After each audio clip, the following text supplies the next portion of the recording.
Magte-thank you po ako sa inyo madlang people kasi po itong alright vlog natin, nakuha na po natin yung 5,000 followers at nakuha na po natin yung 60,000 minutes engagement for in-stream ads na requirements. Alam ko halos lahat sa atin dito ay nahirapan makuha yung 60,000 minutes view for in-stream ads. Tips ko po sa inyo madlang people para mas mabilis yung makuha yung 60k minutes view for in-stream ads. So, try nyo pong mag-live ng mag-live.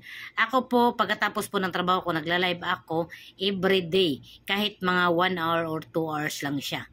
Then, kapag naman po merong mga nagbisita sa live streaming ninyo, so wag po kayong mahiya na sabihin na pwede namang pakishare yung live streaming ko.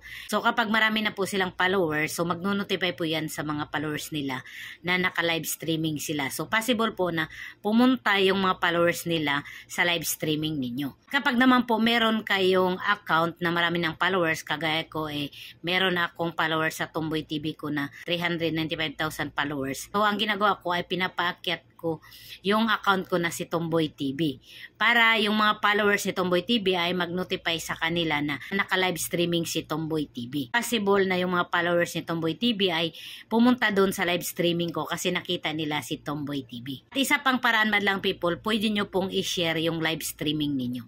So kagaya po ng ginagawa ko dito po sa Alright Vlog, ginashare ko po yung live streaming ko. At doon po sa isa kong account na Tomboy TV, so ginashare ko din po yung live ni Alright para makita ng mga followers ni Tomboy TV na nag-live streaming si Alright. So possible din silang pumunta. Isa pang way madlang people, mag-upload din kayo ng mga long video. At mag-upload kayo ng mga Reels video. So minsan po kasi yung mga Reels video natin, mas mabilis po siyang makagain ng views kasi nga maikli yung video. So malay natin kung mayroong mag-viral na Reels video natin, so mapabilis yung 60,000 minutes natin. So pwede nyo rin siyang i-share. Kagaya ng ginagawa ko, ginashare ko rin yung mga Reels video ni Alright sa Tomboy TV. At the same time, itong account ni Alright, so ginashare ko rin yung mga reels ko para mapanood at ma-notify yung mga followers ko. Alam ko yung mga sinasabi nyo na siyempre napabilis kong makuha yung minutes kasi nga meron na akong Tomboy TV na marami ng followers, so mas mabilis nang makuha yung requirements for in-stream ads na 5,000 followers at 60,000 minutes view. Kaya thankful din po ako kasi nga isa pong dahilan na napabilis yung pagkakuha ko ng 5,000 followers at 60,000 minutes for in-stream ads dahil din po sa account ko na Tomboy TV kasi nga medyo marami na akong followers tapos nagsusupport din naman sila dito sa account ko. Kaya marami pong thank you madlang people. So kapag naman po wala kayong ganun karaming followers, so mostly ang ginagawa nila ay nakikiakyat sila sa mga live streaming at nanonood sila sa mga live streaming. Kagaya ko, kapag nakiakyat kayo sa live streaming ko, so ginapa-promote ko yung account ninyo para madagdagan yung followers ninyo. At the same time, so pwede kayong makakuha ng engagement kapag yung mga nanood sa live streaming ko ay babalikan kayo.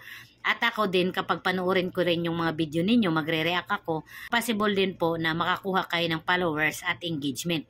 So, kailangan po balikan kayo ng mga tao sa live streaming at pati na rin yung host para makakuha din kayo ng engagement para sa mga video ninyo. So, kahit po magla-live kayo dyan at konti yung manood, so, pabayaan nyo lang. Kasi ako nga dito, minsan mga 20 lang yung viewers ko. Nadadagdagan lang yung viewers ko kasi ginashare din ng mga umattend sa live streaming ko. Kaya thank you po ha sa mga nagsishare kapag nala-live streaming ako. Yun pong mga nanood sa mga video ko dito sa Alright Vlog. At yun pong mga nagsishare, marami pong thank you.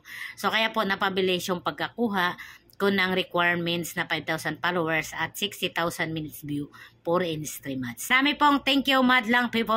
I really appreciate it. Alright.